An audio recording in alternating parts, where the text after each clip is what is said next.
bonsoir, bienvenue sur ce plateau. Nous avons l'immense plaisir de recevoir le professeur avocat, professeur Aliou Sall, agrégé de droit. Il est également juge à la Cour de justice de la CEDEAO. Bonsoir professeur. Bonsoir Antoine. Nous allons parler de la Cour de justice de la CEDEAO. Vous êtes à Dakar dans le cadre d'un programme d'information des populations sur les activités de cette Cour. Alors, qu'est-ce qui sous-tend cette démarche ?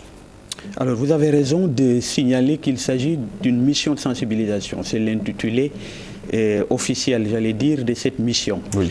Il s'agit pour la Cour de se déployer dans des États membres. Je dois dire que le Sénégal est le 4e pays. À terme, tous les 15 États membres de la CEDEAO devront être visités. Oui. Mais le Sénégal est le 4e pays. Nous avons déjà entrepris cette mission dans un pays comme le Togo. Nous l'avons également fait au Nigeria même, oui, où se trouve le siège de la Cour. Nous l'avons également fait en Côte d'Ivoire. Et donc, au Ghana aussi. Et au Ghana, en perspective, oui, avec autre chose pour le Ghana. Mais la mission de sensibilisation stricto sensu, le Sénégal est le 4e pays à la recevoir. Oui. Alors, de quoi s'agit-il? C'est une mission qui part d'un constat.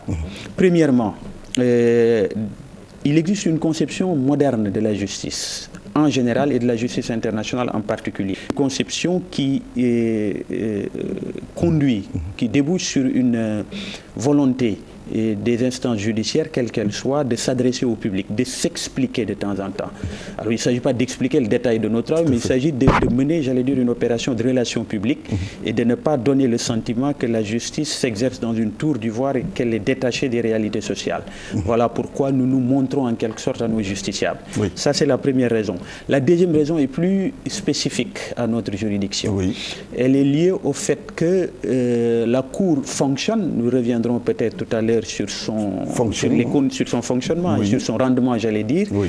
Mais nous partons du constat qu'à côté de notre mission, qui est la plus connue, la plus médiatisée, j'allais dire volontiers la plus politisée également, Tout à fait. de juge des violations des droits de l'homme, nous avons également vocation à être juge des normes de l'intégration, au sens propre, strict du terme. Tout à fait. C'est-à-dire que nous avons vocation à nous prononcer sur des questions qui touchent l'intégration des États, l'intégration des acteurs politiques dans les différents États, des acteurs économiques dans les différents États membres. Oui. Par exemple, sur des questions de concurrence. En principe, au moins virtuellement, oui, nous pourrions être amenés à dire notre mot sur les questions de liberté de circulation. C'est important. C'est très important. C'est important au moment où on va bientôt instaurer d'autres choses comme Voilà, la carte d'identité dans l'espace CEDEAO. Mais Absolument, on y reviendra. Voilà. Mais alors, professeur, qu'est-ce que cela fait que les citoyens de l'espace CEDEAO soient informés des activités de la Cour de justice de la CEDEAO? Est-ce que cela signifie que vous vous inscrivez dans la dynamique de la CEDEAO du peuple? Oui, alors évidemment, il y a cette dimension mythique des choses, mythique au sens propre du terme, hein, absolument pas péjoratif. Nous nous inscrivons aussi dans ce mythe de la CEDEAO 2021, de la CEDEAO des peuples. Et donc il importe à cet égard que les citoyens connaissent mieux les institutions supranationales en général et la Cour de justice de la CEDEAO en particulier, puisque nous y reviendrons peut-être, nous avons une spécificité, une marque de fabrique, j'allais dire, proprement CEDEAO, Cour de justice CEDEAO, c'est qu'au contraire de beaucoup de juridictions internationales comparables, les citoyens peuvent directement nous saisir sans avoir épuisé les voies de recours internes, c'est-à-dire sans avoir saisi à diverses étapes les juges nationaux. Nous, on peut nous saisir directement. Tout citoyen peut vous saisir. À partir du moment où il estime qu'il y a violation des droits de l'homme, peut, sans en avoir même référé à ses propres juges nationaux, j'allais dire, nous saisir. Ça, c'est une caractéristique assez particulière qui fait notre singularité dans le champ juridictionnel international. Il y a aussi les États, évidemment. Il y a les États. Il Oui. y a les États, mais alors, pour les États, il y a une chose, une vérité qui existe partout dans le monde et qui se vérifie aussi chez nous. Oui. C'est que chez nous, en Afrique de l'Ouest,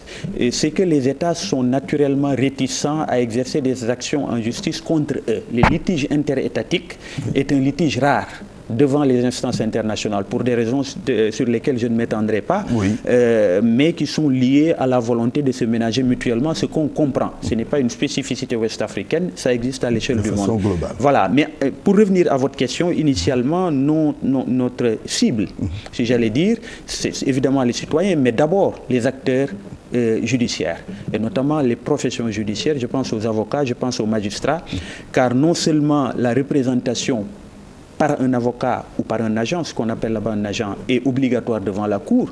Donc ce sont eux qui viennent vers nous.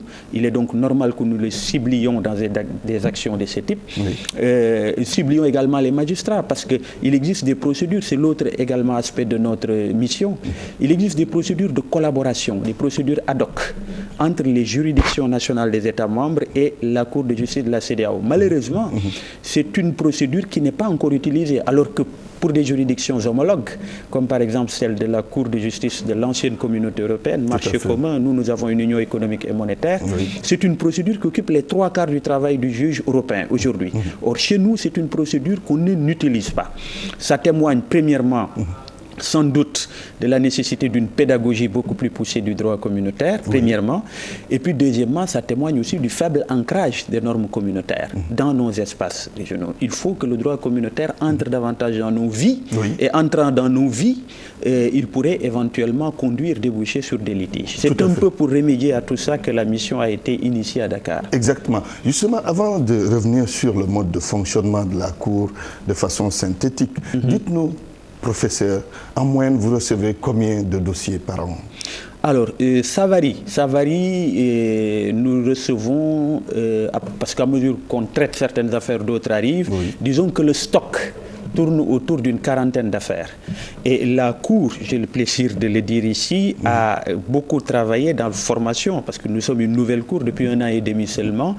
Nous avons considérablement travaillé sur le rendement, évidemment également sur la qualité. De ce point de vue, nous avons fait faire un certain nombre d'avancées, puisque la moyenne des arrêts rendus pourrait tourner autour de 30 par année, ce qui dépasse par exemple le rendement d'une Cour comparable comme la Cour interaméricaine des droits de l'homme, par exemple. Alors, vous avez été saisi par ailleurs dans l'affaire Karim Wade et la Cour de justice de la CEDEAO avait rendu une décision que les avocats de Wade fils avaient qualifiée de décision favorable par rapport à sa détention. Comment avez-vous travaillé sur ce dossier précis? Alors, en vérité, lorsque ce dossier a atterri au prétoire de la Cour, je n'étais pas personnellement, moi, membre de cette juridiction, puisque, comme je vous le disais, la composition actuelle de la Cour est entrée en fonction en juin 2014. Oui. Voilà, et donc nous n'avons pas encore fait 2 ans. Tout ce que je peux dire, c'est qu'il est fréquent dans le contentieux devant la Cour, mais également dans le contentieux devant d'autres juridictions, que des décisions rendues soient diversement interprétées d'abord. Ce que je voudrais dire à cet égard, c'est qu'à partir du moment où il y a des divergences sur l'interprétation, il existe des voies, des procédures extrêmement précises qui permettent de sortir de l'équivoque, si tant est qu'il y a équivoque. Il existe une procédure qui permet à tout justiciable, notamment qui estime qu'une décision lui est favorable, de saisir la Cour dans le cadre de ce qu'on appelle une requête en interprétation. On demande à la Cour, que vouliez-vous dire en disant tel? Voilà, parce que sur ce point, l'autre partie adverse interprète de façon claire et nette. Ça, c'est la première chose que je voudrais dire. La deuxième chose, c'est que les États ont l'obligation, en principe, d'exécuter les décisions judiciaires. Elles s'imposent ces décisions à eux. Oui, et les avocats de Wade fils disent que l'État du Sénégal n'a pas exécuté cette décision.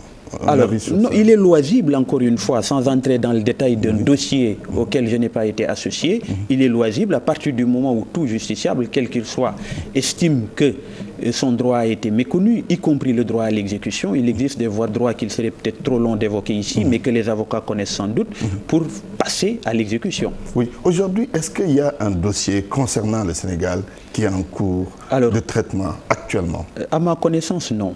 À ma connaissance, le Sénégal, il n'y a pas d'affaires sénégalaises pendantes là-bas, pour l'instant. Mais enfin, les choses sont susceptibles de bouger à tout moment, comme vous le savez. Oui. Alors, revenons sur le mode de fonctionnement de cette Cour. Comment la Cour de justice de la CEDEAO fonctionne?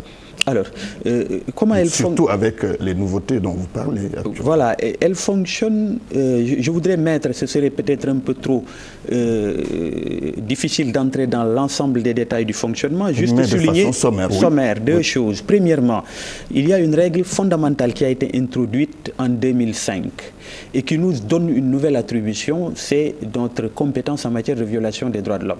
Je disais tout à l'heure que c'est un contentieux qui est spectaculaire, qui est même politisé parfois, en tout cas celui que le grand public connaît le plus, et nous travaillons à ça. Je ne dis pas que c'est un titre de compétence négligeable.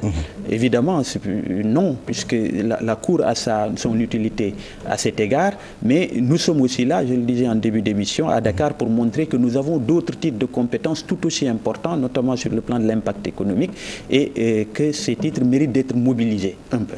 La deuxième chose qui me paraît importante, c'est que vous savez que depuis 2006, il y a une nouvelle règle maintenant qui est instaurée, qui fait là également de la Cour de justice de la CEDEAO une sorte de singularité en Afrique, c'est que les juges ne sont plus désignés par les États. Les juges sont désignés par appel à candidature. Alors que jusque-là, et dans d'autres juridictions comparables, y compris dans le monde, les juges sont parfois désignés par les États. Et sur ce point, je voudrais souligner un point qu'on ne souligne pas assez. On se plaint souvent de nos institutions, mais il faut dire que la CEDEAO a fait œuvre d'institutions pionnières à cet égard. Les Européens ont commencé ce système, nous, je le disais, c'est en 2006, les Européens ont commencé à le pratiquer après l'entrée en vigueur du traité de Lisbonne, 2009. Appel à candidature, est-ce que c'est pour garantir le principe d'indépendance de la justice? C'est pour garantir sans doute le principe d'indépendance, parce qu'on peut toujours avoir des arrière-pensées à partir du moment où c'est un pouvoir politique qui nomme. Mais c'est surtout, eu égard à la nécessité d'avoir des compétences techniques, parce que l'évaluation qui est portée sur les candidats se situe exclusivement sur le plan technique. Je disais que c'était un peu dans la mouvance générale des principes de représentation dans les juridictions internationales actuelles. L'Assemblée générale des Nations Unies a fait des recommandations intéressantes à cet égard. Je disais que nous l'avons adopté en Afrique de l'Ouest avant les Européens qui le pratiquent depuis 2009, traité de Lisbonne. Et puis pour l'autre système européen de protection des droits de l'homme également, celui du Conseil de l'Europe, ils appellent ça le Conseil de l'Europe, la Cour européenne des droits de l'homme, recourt au même système, peut-être même de façon moins drastique et moins sincère que dans le cadre de la CEDEAO, mais il y a maintenant une évaluation des compétences qui se fait. Voilà. Et ça, en soi, à partir du moment où un travail requiert des compétences techniques, je présume, je pense, j'incline à penser que le principe sélectif est toujours bienvenu. Professeur, merci. Nous sommes au cours de cet entretien. Évidemment, très intéressant, mais le temps est assez court. Merci on ne peut pas à vous. Tout développer. Merci d'avoir accepté cette invitation. C'est moi qui vous remercie. Je rappelle que nous recevions le professeur avocat à l'UNSAL, professeur agrégé de droit. Il est juge à la Cour de justice de la CEDEAO. À vous, Bouba. Demain, retrouvez sur ce même plateau membre du BRACAN. Excellente soirée chez vous.